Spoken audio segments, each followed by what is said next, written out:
Namaste! For today's vlog guys, kung nakikita nyo, kakababa lang namin sa taxi. Today ay pupunta tayo sa bahay ng pinsan ni Deepak. Sabi ko nga sa inyo, diba? Yung kasama namin ay yung daddy nila Mandira and yung mami nila. And guys, kung nakikita nyo, may mga dala-dala kami. Yan ay yung mga sinasabi ko sa inyo na kailangan namin magdala. Dahil nga sa kultura nila ay ganyan. Magdadala kami nung kung ano yung kinakain nung tao na yun nung buhay pa siya. Usually guys, lahat ng mga family, yan ang dadalhin doon. So ito yung araw din na napaka-importante para sa kanila ni Deepak as brother. Kasi today magdadasal yung pare nila. Kailangan sila ni uncle and ni auntie ang magdadala, hindi po kami. Sabi ni Deepak dahil bawal daw. Kasi sinabi ko kanina, bakit hindi ikaw yung nagdadala niyan? Sabi niya, you don't know. Sabi ko, how I know? Kasi nga, hindi ko naman talaga alam. Hindi niya naman sinasabi sa akin. Kasi diba, hindi naman tayo sanay. Parang awkward naman na sila yung nagdadala. Ganon kasi ako guys eh. Parang pag may mas matanda sa akin na siya yung nagdadala, kinukuha ko. Buti guys, hindi ko kinuha kanina sa kanila. Pero parang feeling awkward talaga ako ba? Kaya nagsabi ako kay Deepak, bakit sila auntie nagdadala ng mga dadalhin natin doon? Kaya sabi ni Deepak sa akin, hindi pwede, bawal yun. Sabi ko kahit ako, sabi niya yes, kasi ano ka, sister ka, tapos ako brother. So bawal yan sa kultura namin o tradisyon. So doon ko naintindihan. Napadaan din pala guys, yung dalawang pinsan ni Deepak na army, kumuha sila ng mga dahon na gagamitin para sa padasal. At kung maalala nyo, yan yung pinsan ni Deepak doon sa village na army guys, na yung kapatid niya ay kinasal nung mga ilang buwan lang ang nakalipas. And yun pala guys, yung bahay actually nung kapatid nung pinsan din ni Deepak, pinsan nila itong babae din, magkalapit lang. Yun nga lang ang problema, hindi po sila magkasundo. Sinabi ko na sa inyo, diba? Yun nga lang, alam nyo naman yung magkakapatid minsan, meron talagang gasgas yan. So ito pala yung bahay niya guys. Konting lakad lang din, makikita na natin yung bahay nung pinsan ni Deepak na namatayan ng asawa. Ayan guys yung bahay nila. O diba, maalala nyo na. So ayun na nga guys, nandito na kami and nagkasalubungan po kami.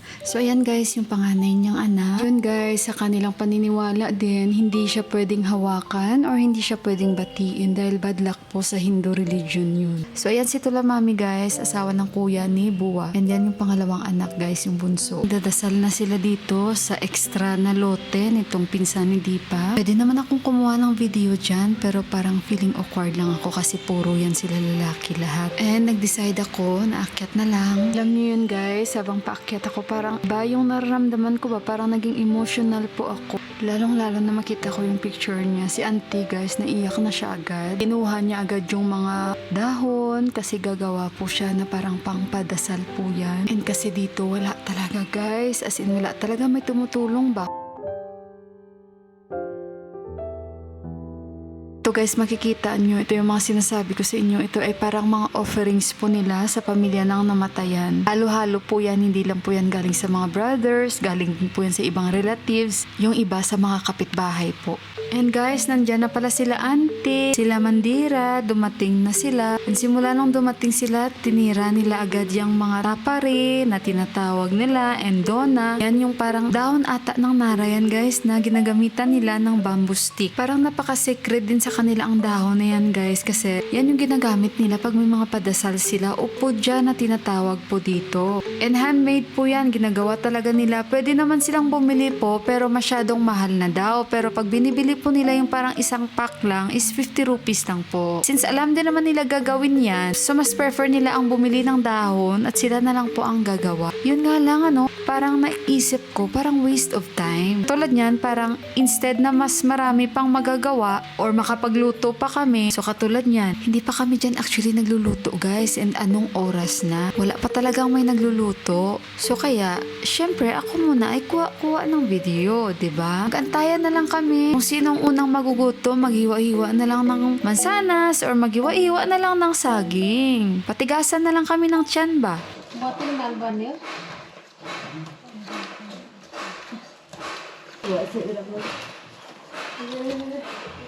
kita बोला ये 30 फरेगा उस बोला सुते अहिलेसम्म बनाएर खेत भत्किया भत्किया पानी फुकेर झार्थे कम गाह्रो हुन्छ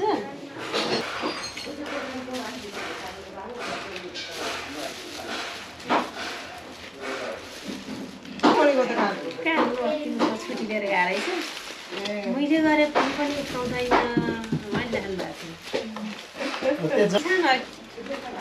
अब कति महिनापछि तिनजनालाई हजुर More expensive, right? तेलै हो र के हो रे पर्छ दुध बाटो बाह्र मासिकको चामल दिनु पर्यो होइन 6 पुरै 1 वर्षको दाल पनि त्यसै गरी दिनु पर्यो देखाइसकेको छ 5 किलो दाल भने होइन 1 बोरा चामलै त्यो हालिदिनुपर्छ मासिक अब पुरै भुग्नु पर्यो Like a boat, yeah? सोह्र मासु खिचिन्छ नि त अब आलु त बस्नु त अहिले मात्रै गरिन्छ अन्त यो घरिघरि खोज्छौ त जान्छ Like a boat. अहिले अब सबै खिचिसक्यो बाल खाल्दै कहाँ राख्नु अनि त्यति स्कुलबाट Dito pa kami nag-uusap-usap. पाकेकै हो Usap-usap ang pamilya. So, ayan guys, si Imnesh, yan yung anak na panganay nila. So, since tanggap niya na talaga, nawala na talaga yung nanay niya. So, although sinabihan siya na wag mo na lang gawin. Yung 12 days na fasting means, hindi po siya kakain ng may meat, hindi po siya kakain ng may asin, and bawal po siyang hawakan. Pero before niyan guys, nilinis muna namin kanina yan. Yung kung saan siya guys nakahiga. Nilinis muna namin lahat. Siya lahat guys ang nagluluto ng pagkain. So sa tulong ni Uncle, yung mga senior guys ang magagay sa mga bata guys kung ano ang dapat nilang gawin. So siya talaga yung nag-i-insist na gagawin niya para sa nanay niya guys.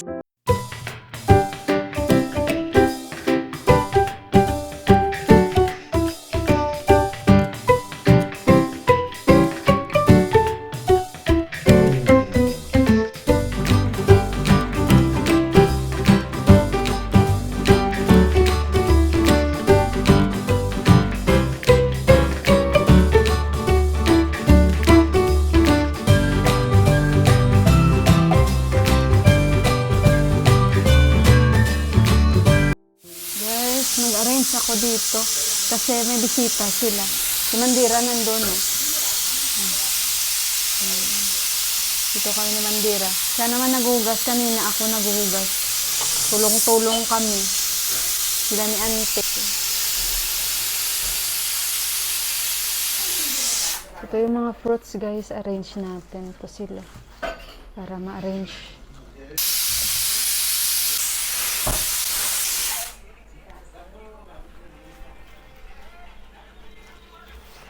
Aili school. School. Aili Patsy. China. Patsy. Moving on? One side. Pain, no? Pain. Huh? उसका भाई उसे ना बचाते हुए उल्टा खाई में धक्का दे देता। इसी समय शेर का बच्चा सिम्बा चुप जाएगा। हजुर Diyan na si Uncle guys. So ayan guys, nagluluto na sila ni Auntie para sa dalbat. Dalbat Auntie oh.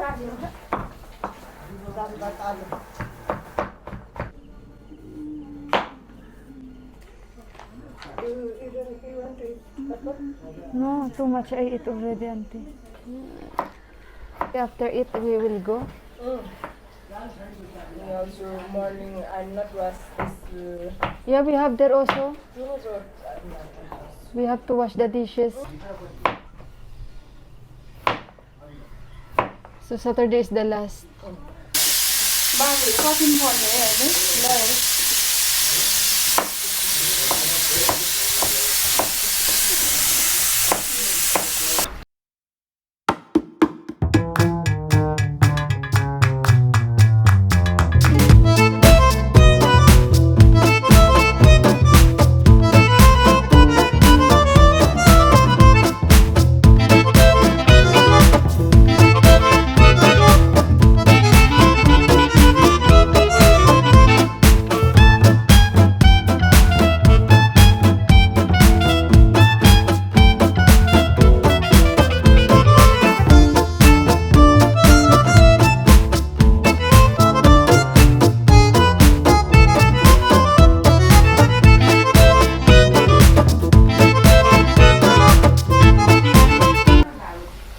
Kain na kami guys, pugante.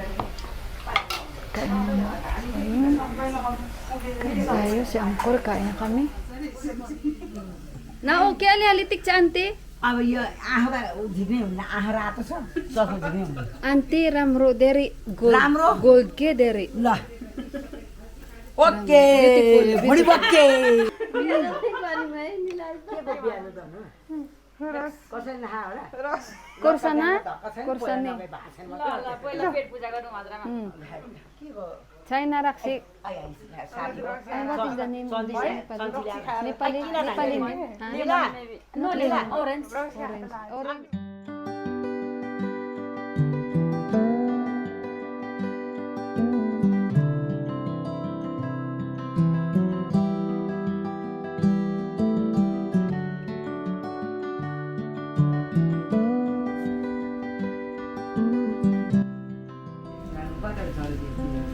नौवटा जन्मे मलाई पानीमा तै राख्नु पनि अब त्यो ठुलै भएर मरेको काहीँ पनि के भन्छ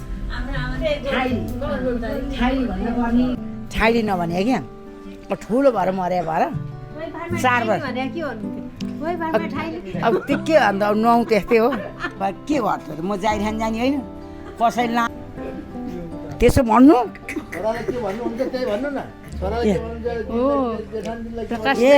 Dai, Dwita Churi. माइली दिदी जेठा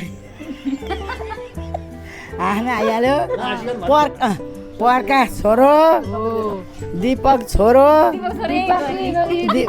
सुभाष अन्त म नबोल्ने क्या Subhas. नातिनीहरू नि अब छ आफूलाई सम्झना छैन अब त्यो त्यही हो बाबा सक्दिनँ यस्तामा म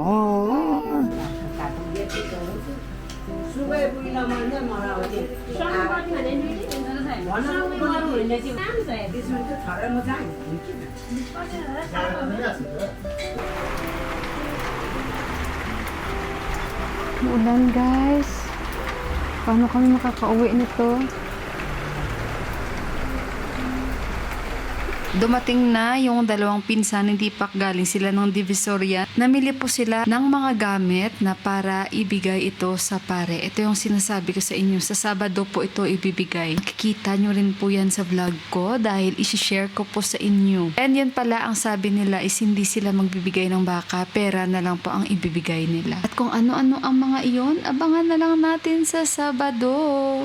And andito din, dumating yung pinsan ni Deepak na pulis. So dahil hindi po siya naka-attend kanina ng padasal, si uncle na po ang parang magbibigay sa kanya ng blessings. After nyan, iinom po sila or bibigyan po sila na parang naka-bless na daw yan sa kanilang pare. Yan ay gatas mixed with ihi ng baka.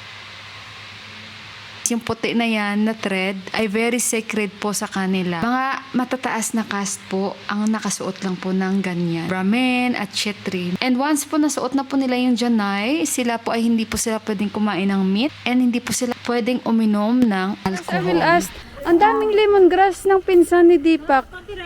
Kuha, kaya ako muna, I will get this one. Hello, banda! Ito, kumuha ako ng tanglad. Si auntie ito nagkuha. Ikaso lang walang yung roots niya ba. Sabi nila sa akin, sa Sabado daw. Kasi si Deepak baka nag-book na ng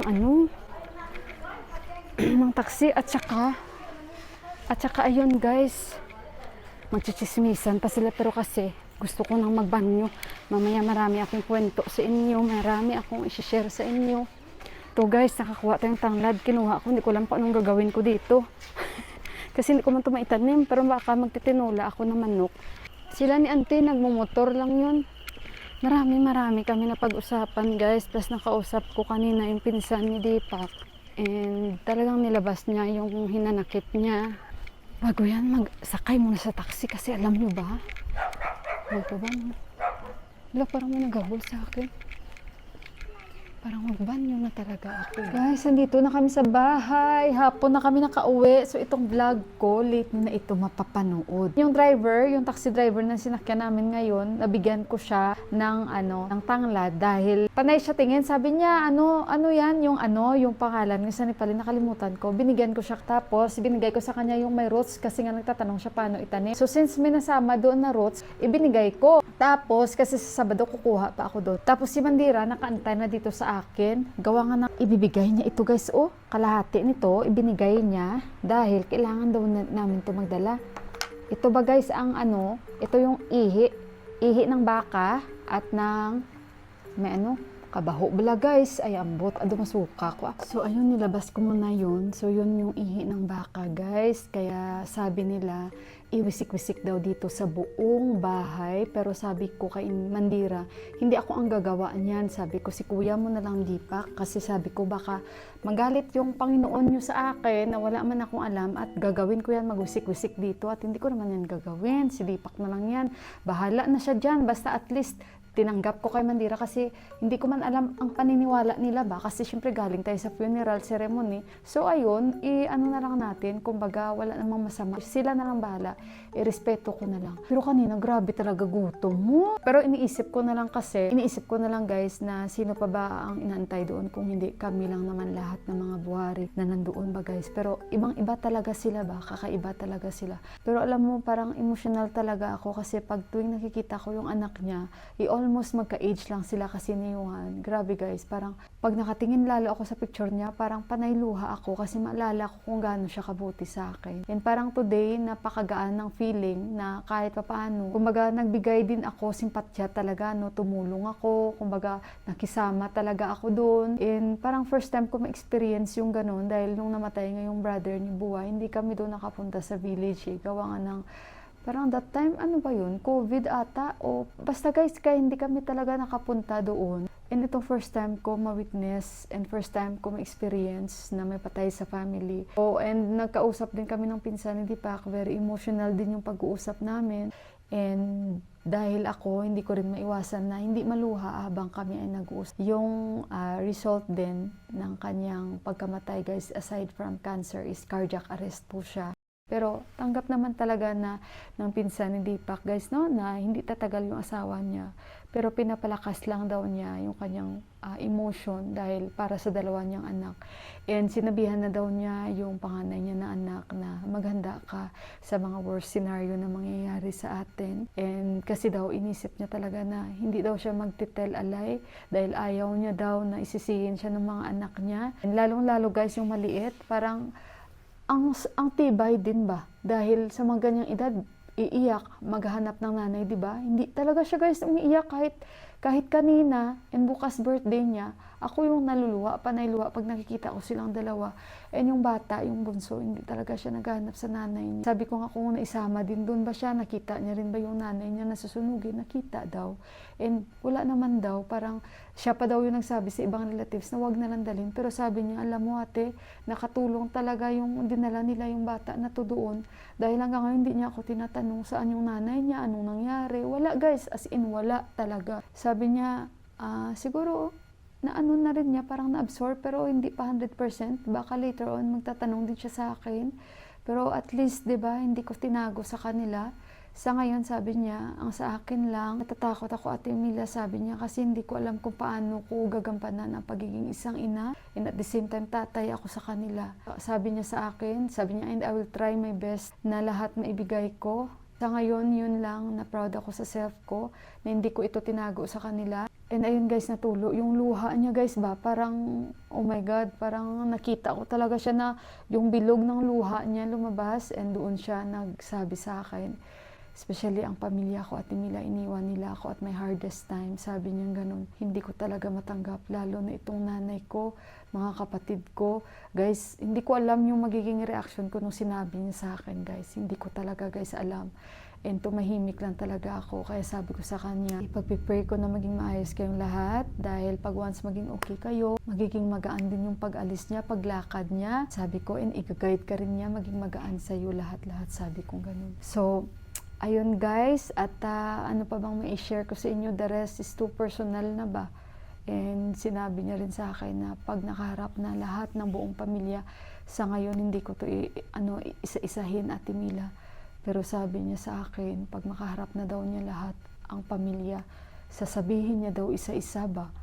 So kaya sa Sabado, sabi ko, hindi kayo yun sa Sabado. Sabi ko kasi lahat ng pamilya na, yan yung pinaka-final na funeral niya, 12 days. And ayun, pupunta ulit kami doon. Pero sa bukas, hindi ko alam guys kung makakabalik ako doon kasi marami akong gagawin. Lalong-lalo itong vlog na ito, pending na ito guys, and late na naman ako. So sa Saturday, punta tayo doon kasi kailangan, pwedeng hindi kami pumunta And maaga pa kaming pupunta. So tomorrow is Friday. Hindi ko rin alam kung makakabalik tayo doon. Birthday ng anak niya bukas. 7th birthday yun, guys. And may mga binabalak sila, pero hindi ko talaga alam kung makakapunta ako. But for sure sa Saturday yun, guys. Kailangan nating pumunta doon. And ayun, guys, medyo nakakapagod today. Plus gutom kanina. Naintindihan ko naman yung sitwasyon kanina. Pero umaayaw na talaga kami kanina sa mansanas at saging. Inantok ba talaga ako, guys? Pero nung nakita ko natanglad pala yung mga nandun, grabe guys, ang tanglad nila. So, babalik na lang ako doon sa Saturday, sabi nila ante.